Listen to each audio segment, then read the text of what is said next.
All right, the US economy is doing pretty well on paper. We've got a steady GDP growth, a job market that's still hiring, and inflation that's finally cooling off after a hot streak.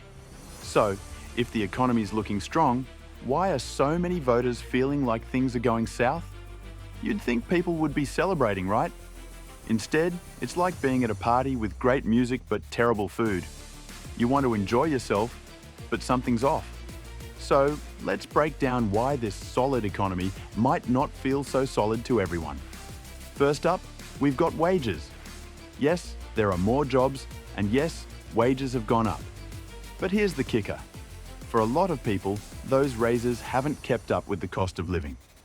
Picture this. You're running on a treadmill, but someone keeps turning up the speed.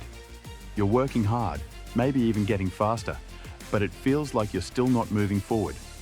Rent, groceries, gas, they're all more expensive, and it's hitting people where it hurts. And speaking of pain points, let's talk about housing. For younger voters, especially those hoping to buy a home, the housing market is like trying to get into an exclusive club. The line's long, the price to get in is sky high, and once you're in, you wonder if it's even worth it. Mortgage rates are up, and home prices haven't exactly dropped to match.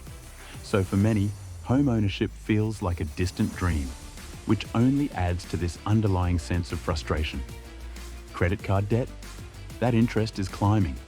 So, while we might see a stable economy on a big picture level, everyday people are feeling the squeeze when it comes to debt and spending. And it's not just financial pressures, there's a psychological factor too. There's been a ton of change and uncertainty over the past few years, from the pandemic to supply chain issues, and now global conflicts that keep popping up on the news. Even if things are technically improving, people feel like they're in a constant state of, what's next? Imagine trying to relax in a house where someone keeps flickering the lights. It's hard to feel secure when everything around you seems a bit shaky. Now, let's dive into something that's easy to overlook: the wealth gap. It's not that people don't know it exists, but it's so visible now that it's hard to ignore. We hear about the stock market breaking records, big tech companies making billions. It's like being at a fancy dinner where you're stuck with a side salad while everyone else is ordering filet mignon. It's not that people resent success, it's just that the playing field doesn't feel level, and that's causing a lot of dissatisfaction. And then we have the trust factor. People's trust in government and institutions has taken a hit. We've got different leaders saying different things, and policies sometimes feel more like a pendulum than a roadmap.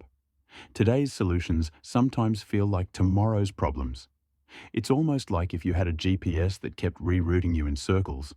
After a while, you just want to get out of the car. Voters are feeling this fatigue from constantly shifting policies and political clashes, and it adds to the general sense of unease.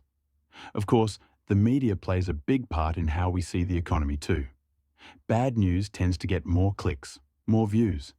It's like scrolling social media. All the fun vacation posts tend to get overshadowed by drama. When people keep seeing headlines about a possible recession or economic downturn, it's tough to feel positive, even if statistically things are looking pretty solid. Now, here's a fun twist: the human mind. Studies show that people tend to focus more on losses than on gains. It's called loss aversion. So even if people are making a bit more or feeling slightly better off, the negative stuff, like rising costs or political squabbles, sticks out more. We're hardwired to focus on what's wrong, not what's right. So, while the economy might look stable in a broad sense, individual experiences can make it feel very different.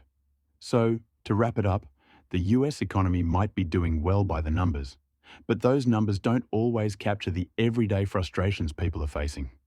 It's a bit like watching a movie with great reviews, but somehow you just don't enjoy it. There's this disconnect between what's happening on the big screen of the economy and how people actually feel in their own lives. Alright, so the next time someone starts talking about how strong the economy is, you've got a few more reasons why it might not feel that way. And hey, if you're feeling that frustration, you're definitely not alone. Thanks for sticking around.